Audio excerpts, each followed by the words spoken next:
The kids and the Brighouse Town in the next round. Well, let's just go through those two lineups again. Hednesford Town this afternoon, lining up with Dan Crane in goal. James Hurst, Darren Campion, Francina Francis, Chris Westwood, Chris Taylor, Jamie Osborne, the man of the moment at the moment here, Alex Melbourne, Danny Glover, Tom Piers and Tom Thorley. For the Lions, Stephen Drench returns to the sticks, replacing Steve Dickinson, who's deputised for him. Ryan Toulson, Ben Parker, the captain, Danny Lowe, Danny Ellis, Jake Lawler, Wayne Brooksby, Danny Boschel, Adam Boys, Josh Wilson and Gavin Rothery. Despite an early 2-goal lead, the Lions went down 3-2.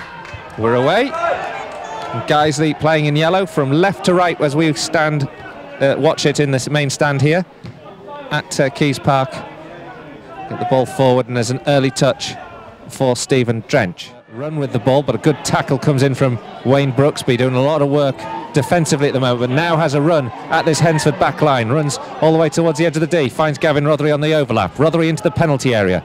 He's got James Hurst up against him. Hurst does well to block, and the deflection goes out for a corner. Brooksby goes to ground, claims a free kick, but corner now to Guiseley. 11 minutes gone. Goalless at the moment. Whipped in this time towards the edge of the 6-yard box. Danny Ellis is just too far away from it. Can't keep it in touch. All players now looking to get on the end of this set piece. It's just a few yards in from the touchline in front of us on the right-hand side as Guiseley attack this Hednesford goal. Toulson distributes a lovely ball headed in towards the goal, but just beyond the back post. You know, he's not going to have an easy ride in that. I think Bosch is sometimes criticised for. Now Hednesford have a chance to have a shot at goal there. Sometimes criticised on his challenging, but that was a really good challenge. Guys are getting more into the game, growing into it. Danny Boschel now collecting the ball. He's pulled back. Referee picks that up.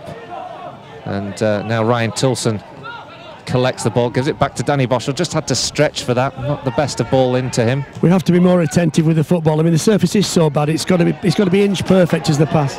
Now Hednesford pick up possession here. Jamie Osborne having a run at this back line. Danny Lowe across, cuts his run very well there.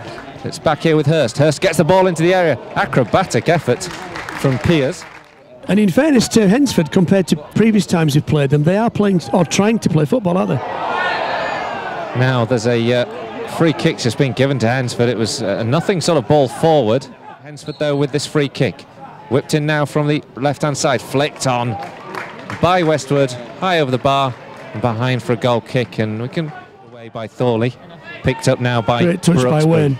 Takes it down well, gives it to Ben Parker on the halfway line. Parker's got Melbourne ahead of him, just skips past him and goes forward towards the edge of the 18-yard box. Parker flays in Rothery. Rothery on the left-hand side. He's up against the fullback, cuts in, feigns one way and goes the other, and eventually gets the cross deflected off the fullback and earns Guiseley a corner. We appear to have a player injured in the penalty area. Yeah, Westwood's gone down. And I dare say that's not a comforting sight, because he's been struggling for a minute or two, hasn't he? He's certainly played well, but unfortunately for him and for Hednesford, he's had to go off early in this game. 37 minutes gone. I mean, you could see just gone, couldn't you? You know, I don't know what he's done, but it clearly he just went.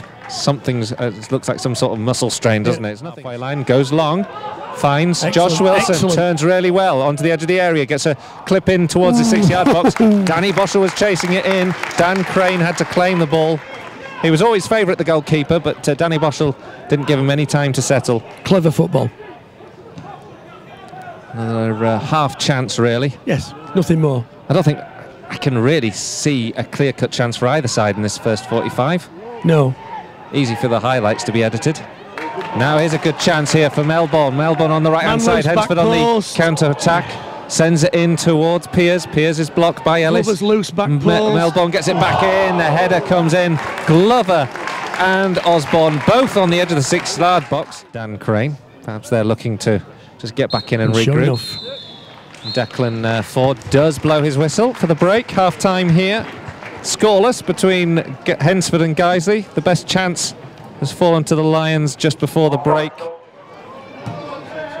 Hurst takes the short ball and sends it long up towards Glover. The nod on from Lowe only finds Thorley, goes into the area. The ball played on to what looked like an offside Piers. Piers isn't called offside. He gets to play the ball back into the penalty area towards Thorley, but the cross this time overhit.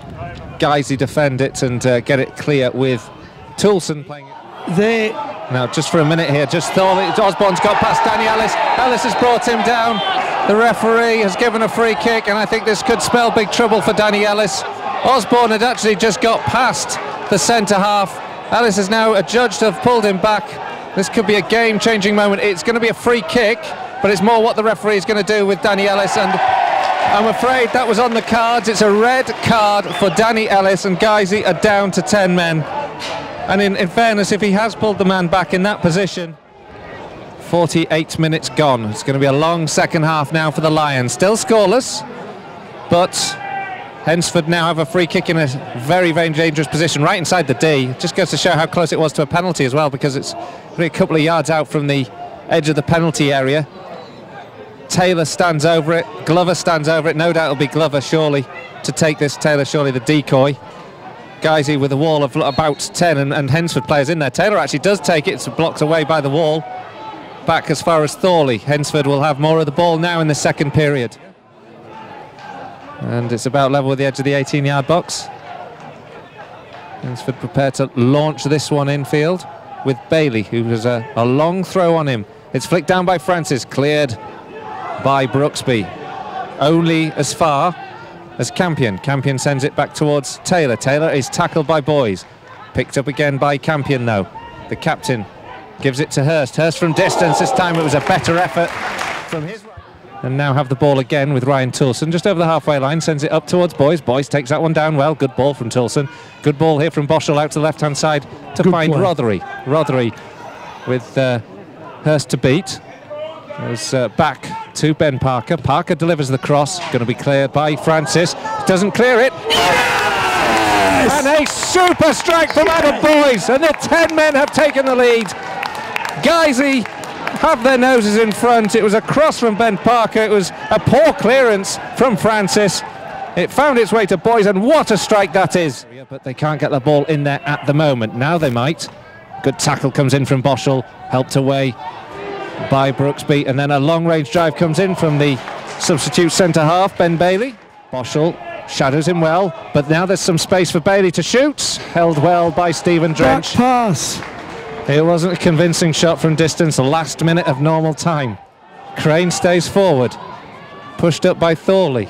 Thorley gets it down the left-hand side, picked up again by Campion. Campion gets this one into the area, headed on by Lawler, only as far as Hurst. Hurst on the right-hand flank now, has got to get past Rothery. Rothery makes to block the cross. It goes into the area. There's a chance here for Robinson, and the goal goes in. And Hednesford snatch it right at the end. They snatch the equaliser deep into stoppage time. The second half has certainly been a frustrating one from that perspective. Not to say that the big call about the sending off was wrong. No problem. But it's been a fascinating afternoon, and a game where Guiseley can take great credit despite the late equaliser from Hednesford.